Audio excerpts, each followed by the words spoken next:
आंदोलनों का गांधी जी के द्वारा नेतृत्व किया गया। जब गांधी जी भारत लौटे 1914 में, तो गांधी जी बहुत ज्यादा लोकप्रिय हो चुके थे।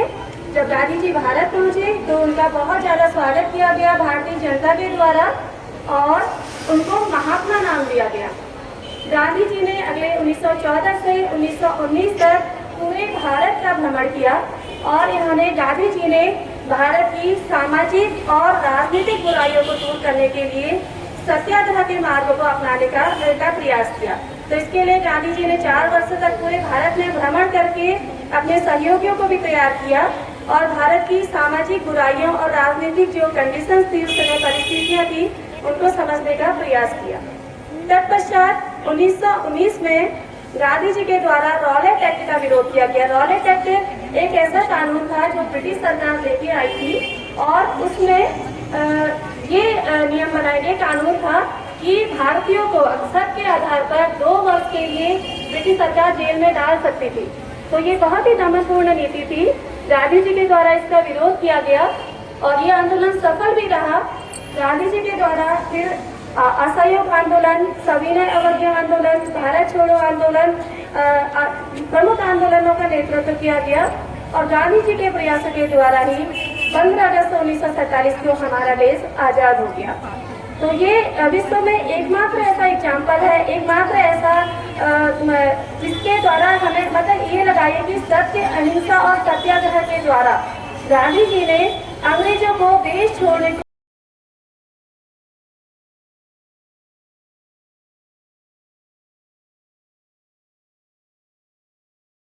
जय जवान जय किसान। भारत माँ के लाल के आगे नतमस्तक सारा हिंदुस्तान, मंत्र अनोखा दिया राष्ट्र को, जय जवान जय किसान। देश को एक अनोखा मंत्र जय जवान जय किसान देने वाले हमारे पूर्व प्रधानमंत्री माननीय लाल बहादुर शास्त्री जी के जीवन पर और प्रकाश डालने के लिए मैं हमारी हिंदी की प्रवक्ता श्रीमती यास्मीन शबाना को यहाँ पर आमंत्रित।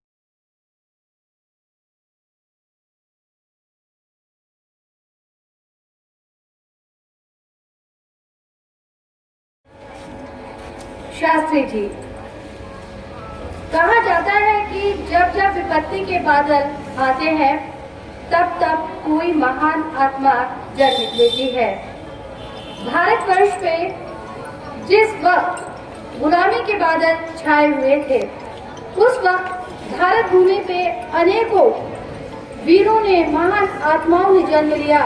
उनमें से एक थे लाल बहादुर शास्त्री। लगता ही था कि सर से बाप का साया उठ गया। इनके पिता एक शिक्षक थे, लेकिन मात्र 1.5 वर्ष की आयु में इनके सिर से बाप का साया उठ गया और इनका जीवन अभावों के साथ शुरू हुआ। इनकी शिक्षा के लिए इनकी माता राम दुलारी जी इन्हें लेकर अपने पिता के घर मिर्जापुर चले गए, जो पूर्वी उत्तर प्रदेश का इलाका है। वहीं पे रहकर इनकी प्रारंभिक शिक्षा हुई। उसके बाद इनको इनके चाचा के घर पढ़ाई के लिए भेज दिया गया, लेकिन गुर्बत ने, निर्धनता ने अभी भी शास्त्री जी का साथ नहीं छोड़ा था। वो विद्यालय में अध्ययन करने जाते थे, लेकिन उनके पास पैरों में पहनने के लिए जूतियां नहीं हुआ करती थी।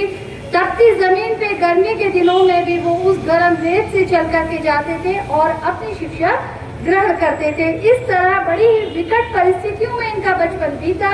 इन्होंने अच्छी शिक्षा प्राप्त की। उच्च शिक्षा के लिए इन्होंने काशी से उच्च शिक्षा ली, जो कि उस समय का शिक्षा का सबसे बड़ा केंद्र हुआ करता था और आज भी काशी विश्वविद्यालय हिंदुस्तान के जाने माने विश्वविद्यालयों में माना जाता है। यह आपके संज्ञान में आना चाहिए।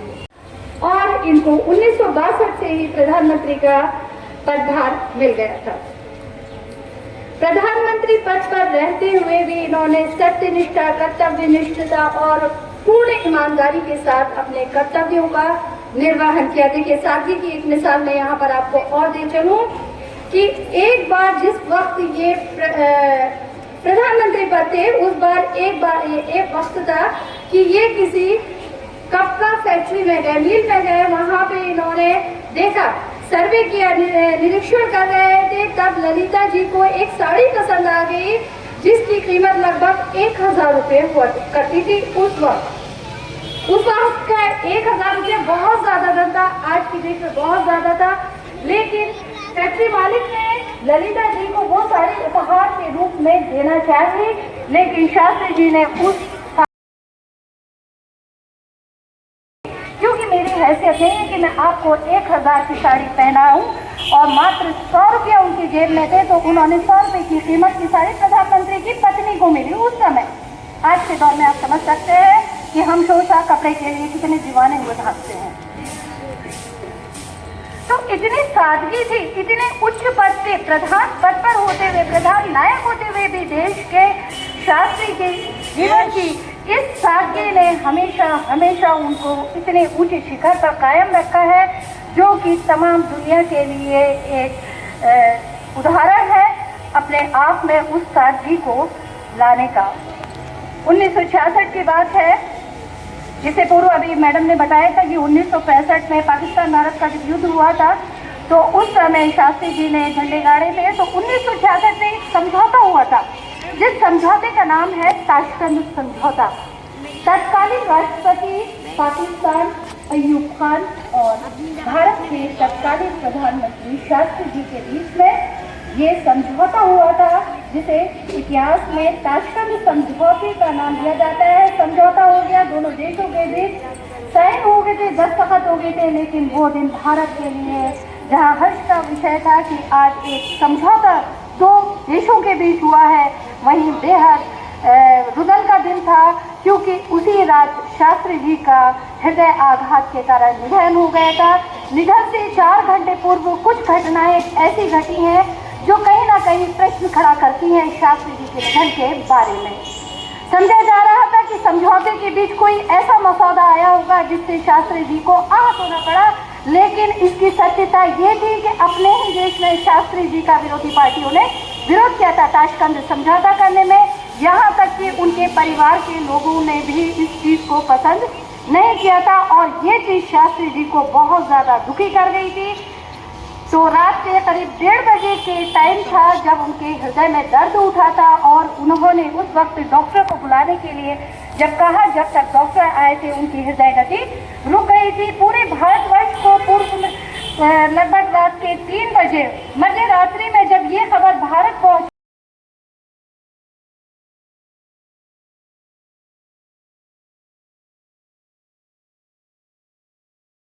गांधी जी और किसका जन्मदिन है दूसरा? श्री लाल बहादुर शास्त्री। 2 महान विभूतियों का जन्मदिन मनाने के लिए हम यहाँ एकत्रित हुए हैं। इनका जन्म कहाँ हुआ, कब हुआ, कैसे हुआ, क्या क्या युद्ध हुए, क्या क्या इन लोगों द्वारा किया गया, ये आप इतिहास में भी पढ़ते हैं। मैं आपको यहाँ उनकी चंद बातें बताना चाहूँगी, जिनको यदि आप अपने जीवन में उतारें तो आप स्वयं देखेंगे कि आपका जीवन कितना अनुशासित हो जाता है। यहाँ मैं गांधी जी के जीवन की एक घटना बताना चाहूँगी। गांधी जी समय के बहुत पाबंद थे। एक बार उनको 4 बजे किसी सभा को एड्रेस करने के लिए जाना था, तो एक उनके किसी सहयोगी का फोन आया कि मैं आपको लेने के लिए अपनी गाड़ी से आऊँगा। गांधी जी ने कहा ठीक है। गांधी जी 3:45 बजे तक उनका इंतजार करते रहे, वो वहाँ नहीं पहुँचे। अब गांधी जी को ये बेचैनी हो गई कि सभा में सभी हमारा इंतजार कर रहे होंगे, मैं विलंब से पहुँचूंगा तो अच्छा नहीं लगेगा। तो गांधी जी ने क्या किया, इतनी बड़ी उस समय की हस्ती थी, फिर भी उन्होंने एक साइकिल किसी से ली, साइकिल में बैठे और 15 मिनट के अंदर तेज रफ्तार में साइकिल चलाकर वहां पर पहुंचकर अपने निश्चित समय 4 बजे उन्होंने सभा को संबोधित किया। अब उनको जो लेने आने वाले थे, उन्होंने सोचा कि 4 बजे कहाँ है, तो 4 बजे मैं उनके पास जाऊंगा। जब वो 4 बजे उनके घर जाते हैं तो वहां गांधी जी नहीं मिलते हैं, तो वो बेचैन हो जाते हैं कि गांधी जी कहाँ गए। फिर वो उस सभा में जाते हैं तो देखते हैं गांधी जी सभा को संबोधित कर रहे हैं। बाद में उनको इतनी शर्मिंदगी होती है, वो गांधी जी से माफी मांगते हैं।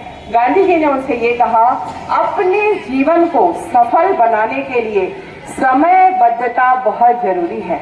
तो बच्चों, ये आपके जीवन में भी चरितार्थ है। जैसे आप देखते हैं कि सुबह प्रेयर के समय में या कभी हम सभी भी कभी थोड़ा विलंब से पहुंचते हैं, तो हमारे अंदर कारण कोई भी हो सकता है विलंब का।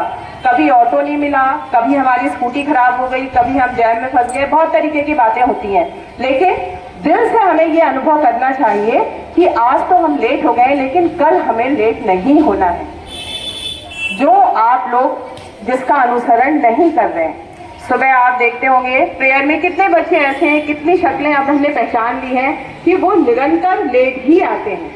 तो आपको यहाँ बताने का उद्देश्य क्या है कि आपके इस जीवन में अनुशासन और समयबद्धता का बहुत महत्व है, तभी आप भविष्य में अपनी मंजिल तक पहुंच सकेंगे। इसके बाद हम आते हैं शास्त्री जी के पास।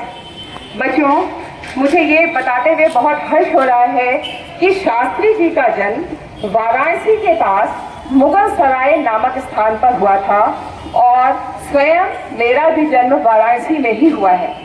तो मैं उनका जो जीवन चरित्र है उससे बहुत प्रभावित हूँ।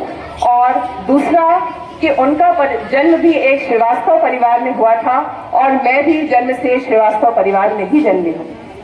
तो अब कोई महान विभूति यदि आपके जीवन से इस प्रकार जुड़ती है या जीवन से इस प्रकार मेल खाती है, तो आप स्वयं में भी उनके जीवन चरित्र की ओर आकर्षित होते हैं। शास्त्री जी का जन्म बहुत गरीब परिवार में हुआ था। इतना गरीब परिवार था कि 2 समय के खाने की रोटी भी उनके घर में नहीं होती थी, इसलिए इनको कहीं कहीं गुदड़ी का लाल भी कहा गया है। शास्त्री जी अनुशासन और समय के बहुत पक्के थे। जब ये जहाँ पढ़ने जाते थे तो इनके घर से स्कूल के बीच में एक नदी पड़ती थी, उस नदी को पार करके जाना पड़ता था। तो उस समय छोटी छोटी नाव चलती थी, वहाँ 1 पैसा आधा पैसा उन दिनों में चलता था। उनको देखकर और बच्चे तो पार कर जाते थे, लेकिन वो ये सोचते थे कि यदि मैं रोज इतना पैसा आने जाने में लगाऊंगा तो मेरे माता पिता इसका वहन नहीं कर पाएंगे। तो ये क्या करते थे, अपनी शर्ट उतारते थे, अपनी बैग को शर्ट में बांधकर अपने सिर के पास बांध लेते थे और रोज नदी पार करके वो अपने स्कूल पहुंचते थे। तो जैसे हमारे आपके यहाँ अनुशासन व्यवस्था है, वैसे उनके स्कूल में भी अनुशासन व्यवस्था थी। तो टीचर्स ने उनको कहा कि तुम कहाँ से आते हो कि तुम्हारा आधा शरीर भीगा और आधा शरीर सूखा रहता है, यदि बारिश से आ रहे हो तो पूरा भीगा होना चाहिए। जब उन्होंने बताया कि मैं रोज नदी पार करके आता हूँ, तो टीचर्स के मन में भी उनके प्रति सम्मान जागृत हुआ और वो अन्य बच्चों के लिए भी एक उदाहरण बन गए। इसी तरह से एक बार क्या हुआ कि शास्त्री जी के स्कूल में एक इंस्पेक्शन था। तो इंस्पेक्शन में टीचर्स ने कहा कि बच्चों आप बिल्कुल साफ सुथरे बन के आएंगे, बाल में तेल लगा के आएंगे। अब शास्त्री जी घर जाते हैं, वो देखते हैं उनके घर में तेल तो कहीं है नहीं। और उनकी जैसे अभी हमारी कोई डिमांड होती है या हम जब बच्चे थे डिमांड होती थी तो हम अपने पेरेंट्स से कह देते हमें ये चाहिए। शास्त्री जी ने देखा कि घर में पैसा तो है नहीं, मैं तेल के लिए कैसे कहूँ। तो वो अपने एक साथी के पापा के पास गए और उनसे उन्होंने कहा कि मैं पैसा तो नहीं दे पाऊंगा, लेकिन क्या आप मेरा पूरा बाल गंजा करवा देंगे। उन्होंने कहा ऐसा क्या हुआ। तो उन्होंने कहा कि ऐसी ऐसी बात है और कल तेल लगाकर स्कूल में आने को कहा गया है, लेकिन मेरे पास ना तो तेल है ना पैसा है। वो उनके इस बात से इतना प्रभावित थे, उन्होंने कहा मैं तुम्हें पैसा देता हूँ, तेल ले आओ। वो बोले नहीं, मेरे माता पिता को पता चलेगा तो वो बहुत दुखी होंगे, इससे अच्छा ये है कि आप मेरा बाल ही गंजा करा दीजिए। और अगर वो चाहते तो वो स्कूल नहीं जाते, लेकिन उस दिन मैथ्स का पीरियड था, उनको लगा यदि मैं नहीं जाऊंगा तो मैथ्स का पीरियड छूट जाएगा।